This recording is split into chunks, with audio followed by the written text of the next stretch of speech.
안녕하세요. 맨발 걷기 TV입니다. 구독과 좋아요 부탁드립니다. 오늘은 맨발 걷기 국민운동본부 박동창 회장님이 지으신 맨발 걷기가 나를 살렸다는 책의 일부를 리뷰해 드리겠습니다. 고혈압, 중성지방, 고지혈증, 호흡곤란이 나아지다. 2022년 5월 28일 59세 남땡열님. 2017년 초부터 등통으로 고생하다 심한 통증과 더불어 숨쉬기도 어렵고 식은땀도 나고 해서 동네 병원에 갔더니 역류성 식도염약을 처방받았습니다. 등통으로 병원을 왔는데 왜 역류성 식도염약을 처방할까 의아했습니다. 또 담이 들린 것 같아서 약을 안 먹고 근처 한의원에 갔더니 한의사가 컴퓨터로 집 매겨보고 파형이 안 좋다고 큰 병원에 가라고 했습니다. 땡땡 병원에 가니 의사가 대동맥 박리가 의심된다고 해서 CT를 찍어봤습니다. 혈관에는 아무런 문제가 없었으나 의사는 혈압이 원인일 수 있다고 하여 혈압약을 처방해 주었습니다. 그 후로도 등통은 재발하여 원인을 모르고 계속 혈압약을 복용하였습니다. 혈압은 140 정도였으며 혈압약의 용량도 계속 늘어나게 되었습니다. 약을 끊으면 160으로도 올라가고 해서 다시 먹을 수밖에 없었죠. 그래도 혈압약을 끊기 위해 청계산 이수봉을 1년간 100번을 올라가는 노력을 하였으나 혈압은 내려갈 줄을 몰랐습니다. 그러다가도 혈압약을 안 먹고 한 달을 버티기도 했습니다. 그런데 지인이 혈압약을 먹다가 안 먹어서 뇌경색으로 쓰러지는 일이 있었습니다. 지인은 그 일로 인해 반신이 부자유하게 되었다고 저보고 혈압약은 끊으면 안 된다고 하여 또 먹게 되었습니다.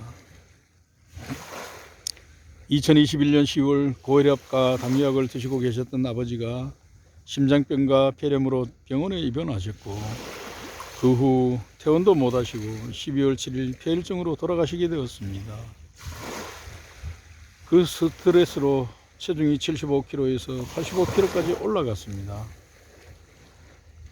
병원에 가서 건강검진을 해보니 중성지방, LDL 콜레스테롤이 안 좋아서 고지혈증약을 처방받아 한 달치를 복용했습니다. 올 1월 달에는 건강 관련 유튜브를 보던 중에 맨발 걷기에 관심을 가지게 되어 박동창 선생의 맨발로 걸어라 책을 보고 인터넷 카페도 가입하고 복부 패드, 동망 패드도 각각 2개씩 구입하여 어머니께 한 세트 드렸습니다. 어머니는 혈압약과 당뇨약을 30년 이상 복용 중이십니다. 그 외에 발저림도 있고 해서 어머니와 함께 맨발 걷기도 함께 했습니다.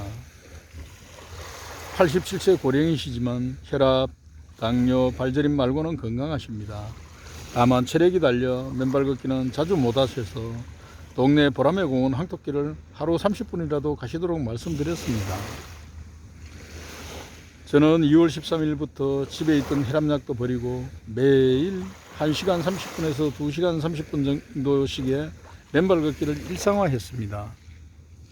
3월 18일 다시 건강검진을 받아보니 2월 달에 비해 LDL은 143에서 94로 낮아지고 HDL은 46에서 43으로 낮아지고 중성지방은 231이던 게 64로 낮아졌습니다. 혈압은 111에서 106으로 변화가 있었습니다. HDL, 고밀도 콜레스테롤은 몸에 좋은 콜레스테롤이라 하여 오히려 많이 있을수록 좋은 것인데 이를 제외하고는 전반적으로 개선되었습니다. 4월 11일에 분당보건소에서 다시 측정해보니 혈당은 106에서 98로, 중성지방은 64에서 87로, LDL은 94에서 61로, HDL은 43에서 53으로 바뀌었습니다. 총 콜레스테롤이 132로 정상 범위에 들었습니다. 혈압은 좋아지기는 하였으나 150이 나오는 경우도 있었습니다. 그러다가 맨발 걷기 3개월 후부터는 130에서 90 이하로 나오더니 오늘은 109에서 76 이하인 역대 최저치로 떨어졌습니다. 평균 120에서 80대로 유지하고 있습니다. 참고로 등통의 원인은 고혈압이 아니라 식도 역류가 원인이었습니다. 인터넷에 저와 비슷한 사례가 있어서 보니까 역류성 식도염약을 처방받고 일주일 만에 나았다고 해서 저도 똑같이 해보니 그동안 고통스럽게 짓눌렀던 등통으로부터 해방되었습니다.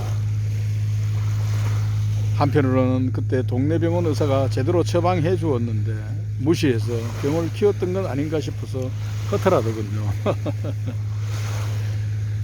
그렇지만 식도 역류나 고혈압은 증상이지 원인일 수가 없겠죠. 역류약으로 좋아졌다고 완치된 것처럼 느껴지지만 증상만 없어진 것이지 언제 다시 재발할지도 모르지요. 그래서 더욱더 맨발 걷기를 밥 먹듯이 하고 있습니다.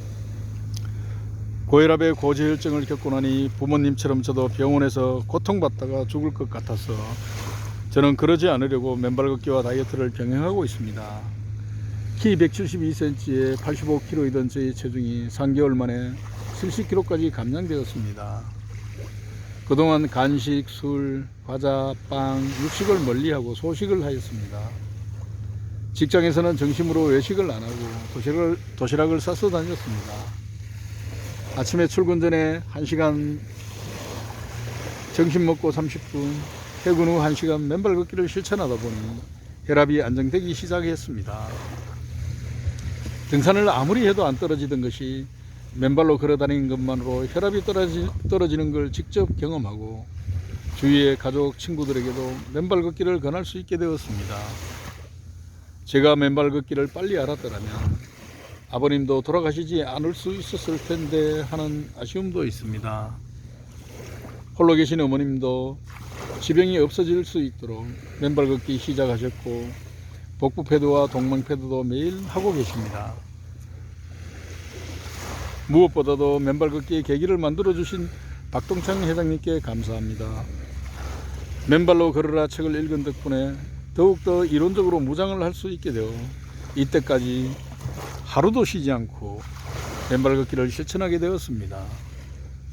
앞으로도 요요 현상 없이 평생 맨발 걷기 중독으로 살게 될 것 같습니다. 이상 리뷰를 마치겠습니다. 구독과 좋아요 부탁드립니다. 여러분 맨발 걷기 하시면서 건강하게 행복하게 사세요. 감사합니다.